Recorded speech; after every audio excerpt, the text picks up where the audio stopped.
Let's bring in former Israeli ambassador to the United States, Michael Oren. He joins us now from Tel Aviv. And the Washington Post, David Ignatius, has the first question. David?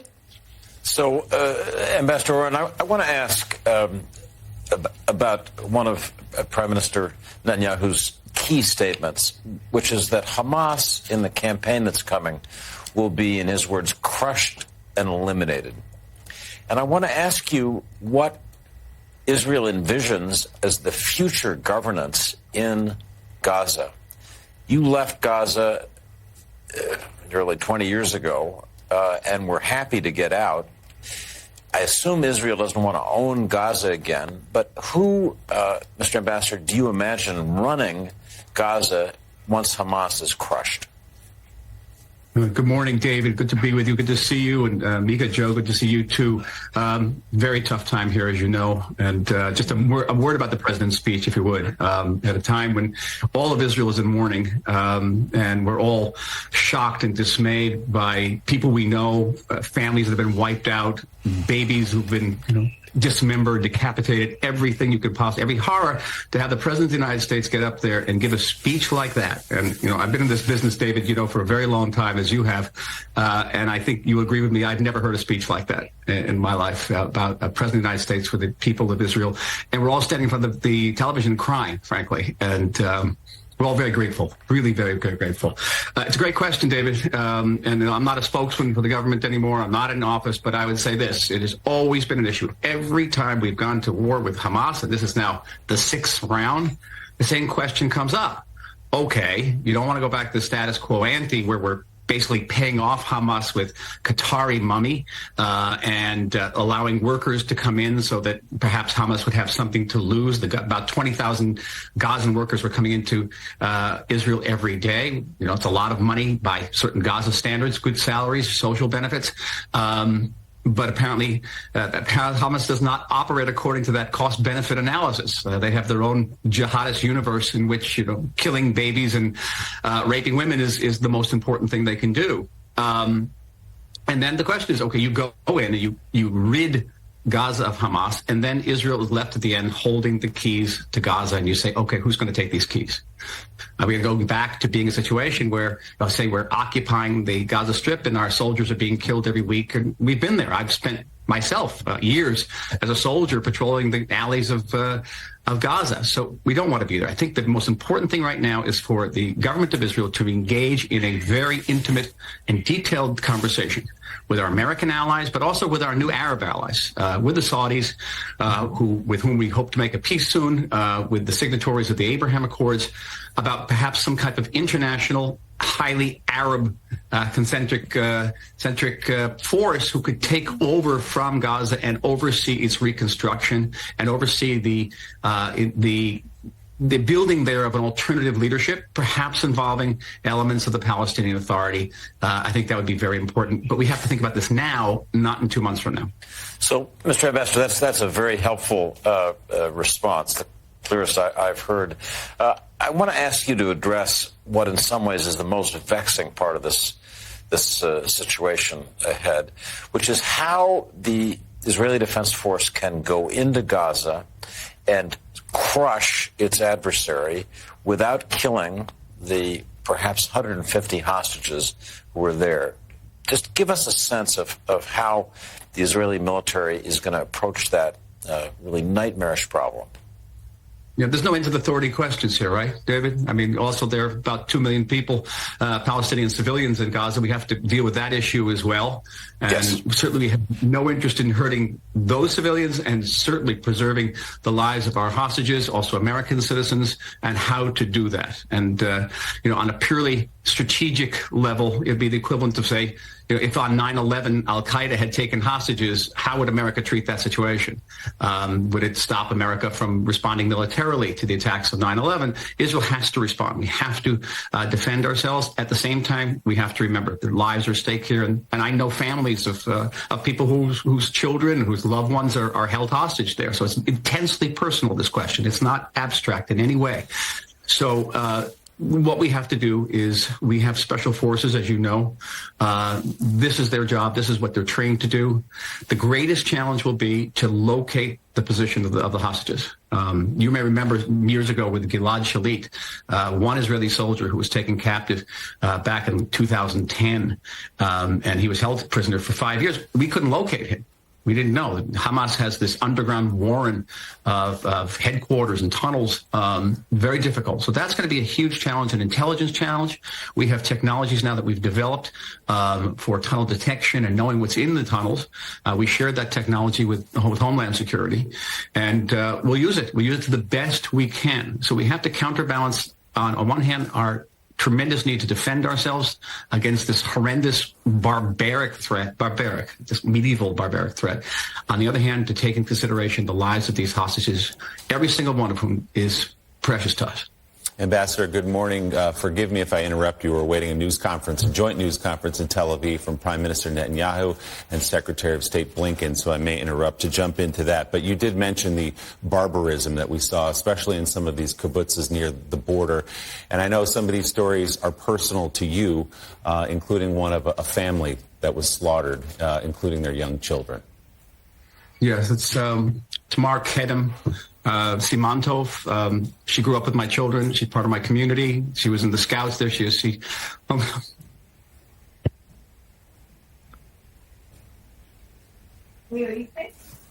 the Scouts with my kids. She studied karate with my kids. She and her sister. Just a beautiful family. We see pictures like this every day. Yesterday, I learned that the rabbi who married my daughter, wonderful man, his two sons, they were reserve officers. As soon as they heard about the fighting, they simply left their families, put on their uniform, and went down south, and neither of them came home. They're being buried right now as we're talking. So the pain is unbearable. And going back to what I said before about the president's speech, can you imagine what it meant for us to hear that? The stories that we're hearing, and I understand the emotion of this. In fact, I can't understand it, frankly, but we're hearing these stories and seeing these faces, and especially when there are children of that age involved, it's unthinkable. And we certainly understand the emotions that are coming out through you right now on behalf of an entire country. And I wonder how significant this moment is because of the extent of the barbarism in terms of the Israeli response. How will the way that this act of barbarism was carried out impact the response from Israel here? You know, and I know I speak for David here too. We learned to read between the lines of political speeches and diplomatic speeches. So in the middle of the president's speech, there was a line about how, you know, the U.S. military operates according to law. We know that the Israeli military operates according to law, too, and very much in contradistinction to Hamas, which does not.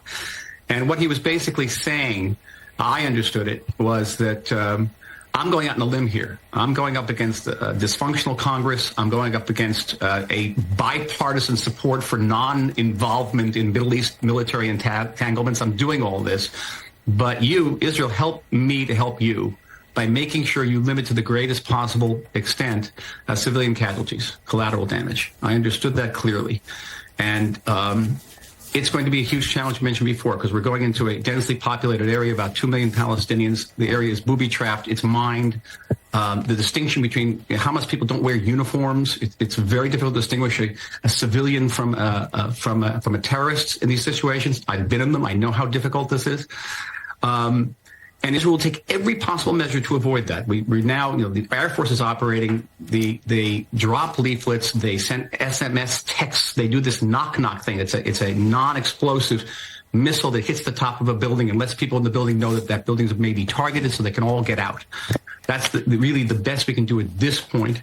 And discuss various ways of humanitarian corridors and support for, you know, essential foodstuffs and medicines. I'm sure that will be taken care of. But at the same time, it's going to be a great challenge. And here's I want to get to your question. I'm not dodging it in any way, is that there's a tremendous amount of anger here. And I've been, the last couple of days, been tending funerals and mourning sessions, shivas.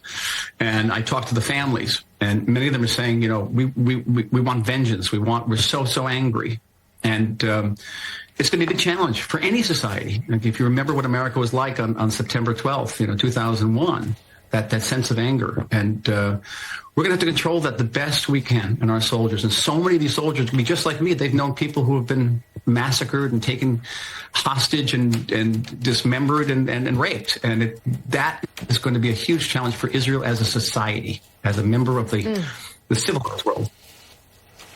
Yeah, Mr. Ambassador, we've been hearing for some time about a divide in Israel. The United States obviously divided politically, but the same thing with Israel.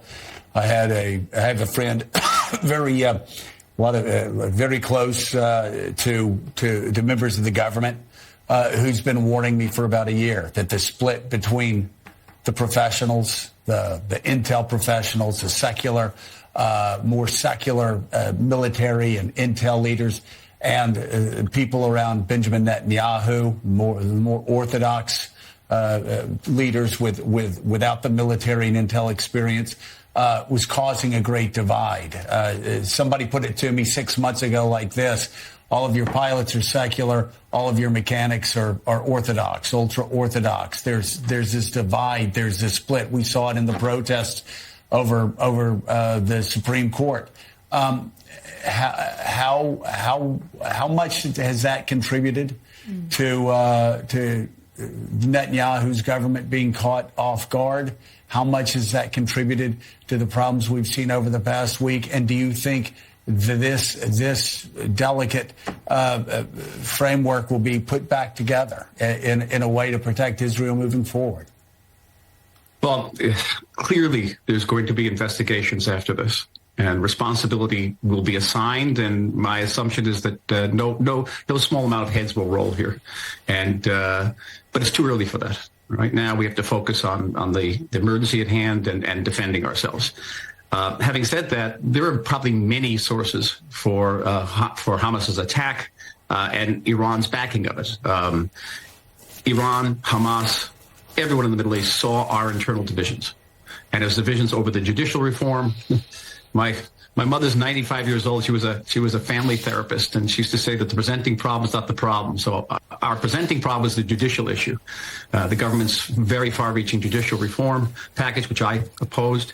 But beneath that was, as you mentioned, Joe, it was divisions between Jews from Eastern backgrounds, Jews from Western backgrounds, religious, secular. By the way, the center, I'm talking to you from Tel Aviv, but there's a periphery which is a lot less developed here, and very few demonstrations in that periphery. Most of the demonstrations were in the developed areas.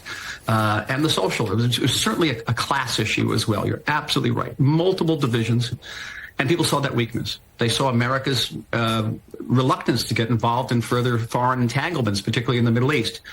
And the Iranians particularly were afraid. They were afraid of the impending peace agreement between Saudi Arabia and Israel. They didn't want to face a common Saudi-Israel strategic front against Iran. They were afraid of Saudi nuclearization. All of these issues played into it. They saw weakness on one hand, they saw opportunities on the other. And if there's any silver lining to this, any at all, is that this horrible nightmare has brought us together again. We had a national unity government declared last night for the first time since the mid-1980s. The Hamas has forced us to remind ourselves of who we are and what we are. And I've seen it across, as you cannot imagine what it's been here, what the outpouring of love for the army is, the stacks of food and ridiculous junk food that is piling up around every army position, and all the volunteerism. They have reminded us of who we are, and it's tragic that that's what it took. But I hope it's retained. I hope that when this nightmare is behind us, we will continue to know who we are, and we are one people. A fractious, sometimes impossible people, right? We're yelling at each other all the time, and yet we are that. We are a family, and we're going to stick together through this. Mike, as we talk about the stakes here, I want to show that photograph again of the beautiful young family that Ambassador Oren was talking about and remembering here. That's parents, 35 years old, twin 6-year-old daughters, and a 4-year-old son. Tamar, the mother in the picture, texted friends and said, "I'm okay. We're in our shelter. We're going to be okay." And we never heard from them again until later they were all discovered murdered. So for anyone equivocating and saying Israel had it coming, as some repulsive posts and comments have suggested, or that there's some whataboutism here, there are two sides to consider in this. Just look at the faces of those people. Well, listening to Ambassador Oren articulate and talk about Israel, it's a renewed reminder to all of us here in America that Israel is a small country. It's an intimate country, and it's had a renewed sense of cohesion, I'm sure, as the ambassador has pointed out. And Ambassador Oren, I'd like once more to go back to President Biden's speech yesterday.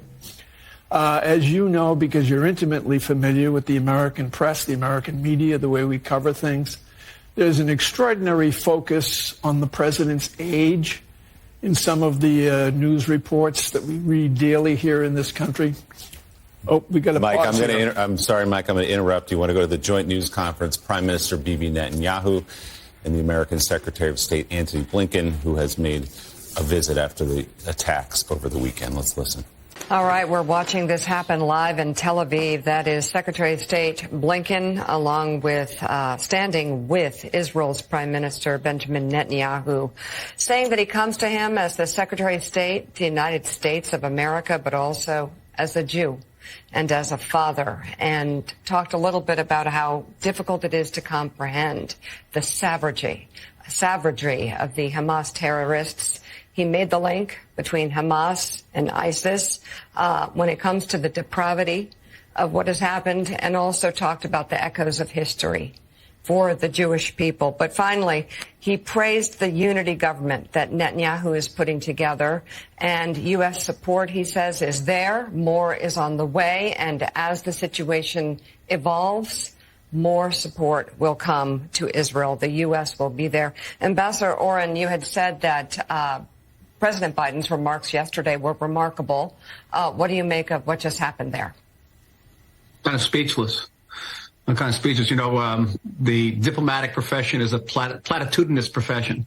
We're big on platitudes. And both these remarks by the Prime Minister and by Secretary of State Blinken were platitude-free. I don't recall a press conference like this. I don't recall many press conferences. I think this one will be immemorial, be remembered for a great many years on so many different levels. Okay, the personal touch, what Tony Blinken talked about. His stepfather, of course, was a great Brit and a survivor of the Holocaust, and his grandfather, and his feeling as a father and as a Jew. I really don't recall anything like that. But again, there was content. And the reiteration of the commitment of the United States to actually use force at a time when really there's no bipartisan support for that in the United States. Very difficult, a heavy lift, as we say, a very heavy lift. A warning to Iran and to Hezbollah, not veiled, and then the caveat, which was spelled out more specifically by the Secretary of State than what was intimated by the president in his remarks was, you know, we help us to help you by limiting as much as possible collateral damage on the Palestinian civilian side. And if that message wasn't internalized, you know, during the president's remark, it is really spelt out here and certainly noted. It was just a remarkable speech. And David, you know, you and I have been around a long time. These things. I don't know if you remember anything like that ever.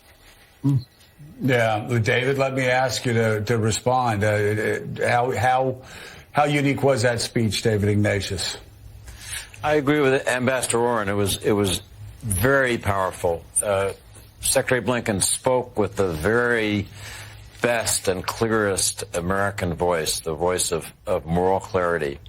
When he spoke as a Jew, spoke as a father, spoke as a son, you could hear just the crystal clear values that he was expressing. And I would just note that the same tone for me was present in President Biden's remarks yesterday. It was the intense personal commitment to Israel, to what the struggle is about, to the suffering. And when President Biden or Secretary Blinken say, "We're with you," because they speak really from the heart, it carries great power.